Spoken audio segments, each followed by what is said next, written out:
BreezeLine, and now that AT&T has the fiber lines, we have a choice. So you no longer have to have BreezeLine. If you think it's too expensive, reach out to AT&T. They are now an option. Okay, anybody else? I'll add a question to that question, which is, I've heard about this on the doors quite a bit recently, and it's not only an inconvenience in our households, but it's also an economic development issue for our downtown, right? If you want to have office in downtown, you need modern broadband connections, and it's lacking. And beyond that, I don't know, there's a public safety issue that I know I grapple with. We have tremendous dead spots in terms of our cell phone coverage. I don't care who the provider is.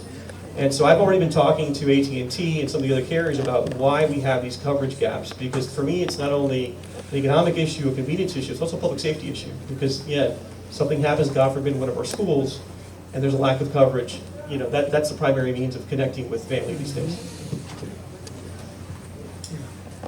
Yeah, just briefly, and Javier touched upon it. It is an issue that, and now that we work from home a lot, it's a big it's a big issue. It's a necessity. I depend on it tremendously.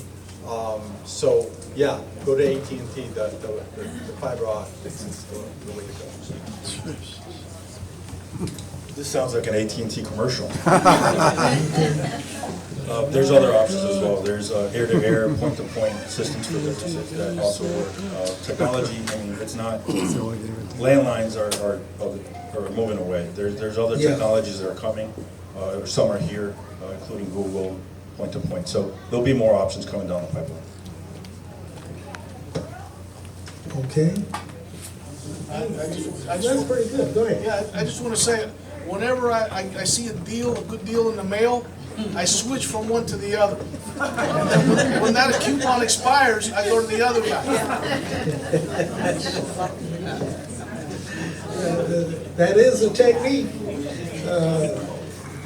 I take my Okay. kids to South Miami Kids. All right, this is one. There's almost no cell I didn't coverage. see this one previously. Really? It says, Clark, do you 60th Street. support Forget it. or I have oppose AT&T. I the have, city's T-Mobile. requirement for solar on new residential construction? And we'll start on the far side and come over. When this came out, I was in total favor, and I actually want to put solar power in my house. I'm currently building an addition to my house. I'm a big champion, and I think Philip Sauer was the one that proposed it for the city. And on the ERPB board, I'm always the one that's asking for it, because I really think that's the way for the future. Saying that, now recently, there's been a lot of issues coming up with insurances. Insurances are actually fighting and making void roofs because of solar panels. So I think there's an inner fight there between FPL and insurance companies, and it's trickling down to us. So I don't want to impose any longer solar power, as much as I love it, because of what's coming down the pipeline and all the insurance issues that we're going to have. Okay. The solar power for new family homes, I'm in favor of. I think it's the way to go. Housing, especially the new houses, the cost is not that great on a percentage. I understand it adds cost to the house, but in the long run, I think it's better for the environment. It's not economically, you become more economically independent and energy independent. So, no, I'm in favor of the solar for homes. So yeah, I'm a proponent as well. I will note, to pick up on Steve's point, I think that it's going to require some conversations going forward, because I am hearing that carriers are canceling policies because of roof perforations associated with panels. I think there's other technologies I've been looking at. A flower that actually retracts and deploys, and it's about the same cost of panel can power your home as well, and it works well with battery storage for our home currently. I think generally, certainly the price points of houses I'm seeing in my neighborhood, it's not cost prohibitive these days, when you're selling homes for over $2, $3, $4 million in parts of South Miami. I do think that when it comes to small infill affordable deals, right, if we want to encourage that kind of development, we may have to have some exceptions to allow those projects to pencil out or figure out ways that we can provide some sort of economic incentive to make the deployment of that technology more efficient and more cost effective. Oh, thank you, Lisa, appreciate that. Folks, I'm all for solar energy. However, there's another way. I think we should provide incentives, a tax break for several years for people that want to put up their solar panels, but forcing people that may not be able to afford it, or certainly the insurance. We're talking about affordability. There's a conflict there because that may be pricing people out of the market in terms of loans, and definitely the insurances prices are going higher every year. So I would like to prefer to have people to have an option by giving the city giving them tax breaks every year, and that would be a way to go with the solar panels. Thank you. I believe that solar should be an incentive like Horace does. I don't believe that you should be forced to have solar in your home. I actually have an next door neighbor who had to rebuild their house due to a line, the water lines that go to the septic tank exploded at his house, and they had to rebuild, and they almost lost their house because the solar was so expensive for them that when they got to the end of the line where solar came in, they almost didn't make it. And that's a real world experience for me. I know someone this has happened to. So when Horace says it should be an incentive, I agree, especially with what might be coming down the pike with the perforations on the roof. Okay.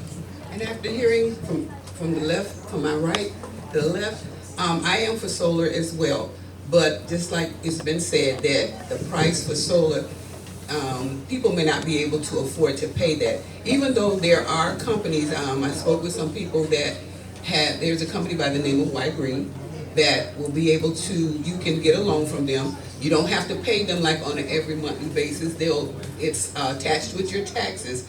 You will pay it through that. But it is a good idea to have. I even talked with a lady, she was just telling me her, my light bill compared to her light bill, and it was like crazy. But it's also good for the environment as well.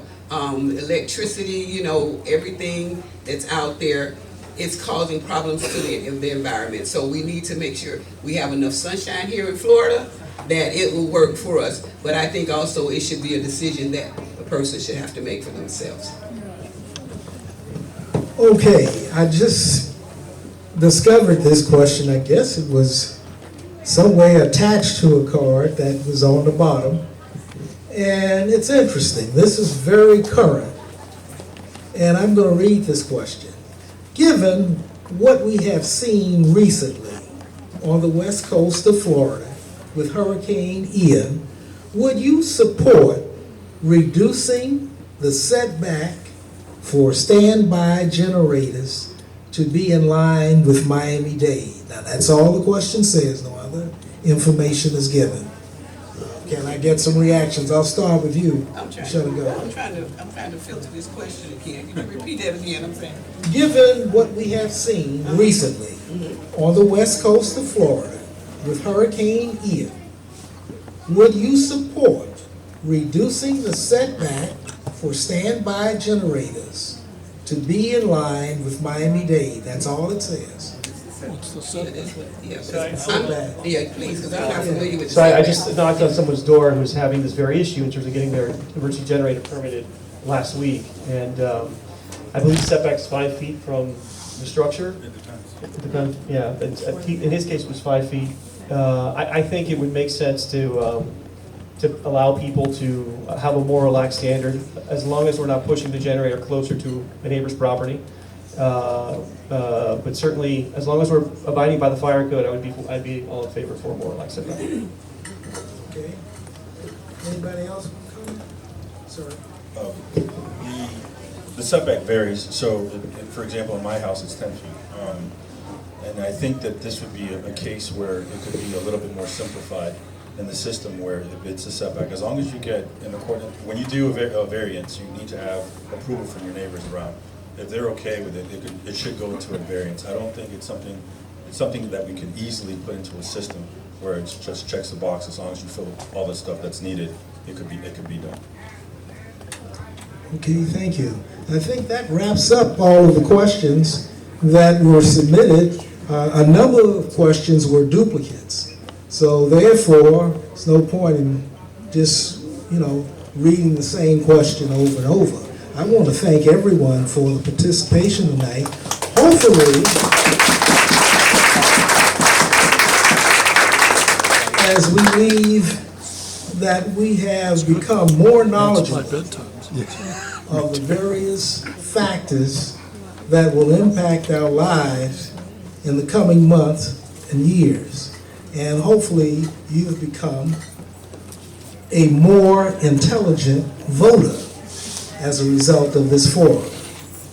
And with that, I'm going to say good night and thank you. Mr. Ward, you want to say something? You got 2 minutes. Just briefly, I've seen a lot of forums over the years, and I have to say to you and all of you candidates, you've done a wonderful job and a very professional job. And I have to say this is one of the most informative and best ones I've ever been to.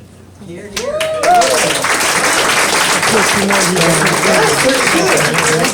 I know, right, yeah, right. Okay, I just want to say thank No, you, yeah, no, and no, I no. appreciate the Yeah, I've heard that. support and cooperation that I've received from all of you. And have a great evening. Bye.